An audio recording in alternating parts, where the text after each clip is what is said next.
केशवजींकडे येते आणि भाजपने संध्याकाळी एक मोठा धोरणात्मक निर्णय घेतलेला आहे की मंत्री आमदार आणि खासदारांच्या नातलगांना महापालिकेची उमेदवारी मिळणार नाही। यावरती तुमचा काय टेक आहे? कारण यातून सुद्धा प्रचंड मोठ्या प्रमाणावरती नाराजी बंडखोरी होऊ शकते।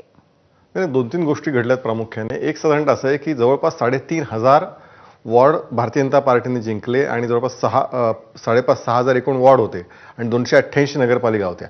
288 नगरपालिका भारतीय जनता पार्टी 236 नगरपालिकांसाठी नगराध्यक्ष उभे होते आणि जे काही वॉर्ड सगळे आम्ही लढवत होतो 4,500-5,000 त्या सगळ्या याच्यामध्ये 25 ठिकाणी नगर आमदारांचे कोणी नातेवाईक मग ते पत्नी भाऊ किंवा आई असं जे कोणी असेल ते त्या संबंधित पदावरती होतं 25 ठिकाणी बघा एवढ्या सगळ्या मोठ्या संख्येमध्ये।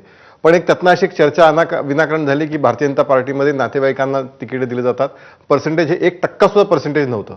त्यामुळे मला असं वाटतं की भारतीय जनता पार्टीचा आत्ताचा जो निर्णय त्यातनं अनेक वर्षानुवर्ष काम करणाऱ्या ते सुद्धा एकनिष्ठच आहेत, म्हणजे मी असं सरसगटपणे एका फटकाऱ्यामध्ये सगळे हे फक्त केवळ वशिल्यांनी आलेले आहेत असं म्हणणंही योग्य होणार नाही।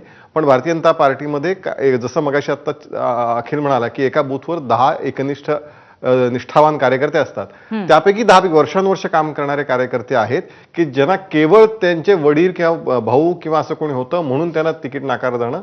पण ठीक आहे, तो निर्णय त्यातनं आणखीन एका नव्या त्या बूथवरच्या निष्ठावान कार्यकर्त्याला संधी मिळणार आहे। जे शेवटी असं आहे की समाजकारणामध्ये सगळ्यांना सामावून घ्यावं लागतं, सगळ्यांना सोबत घ्यावं लागतं, एका घरातच सगळीकडे असता कामा नये। हा मला वाटतं चांगला निर्णय भारतीय जनता पार्टीचा आहे, त्याचं स्वागत सगळ्यांनी करावं। अगदी जरूर। परंतु या क्षणाला नक्की कोण कोणाला सोबतीला घेत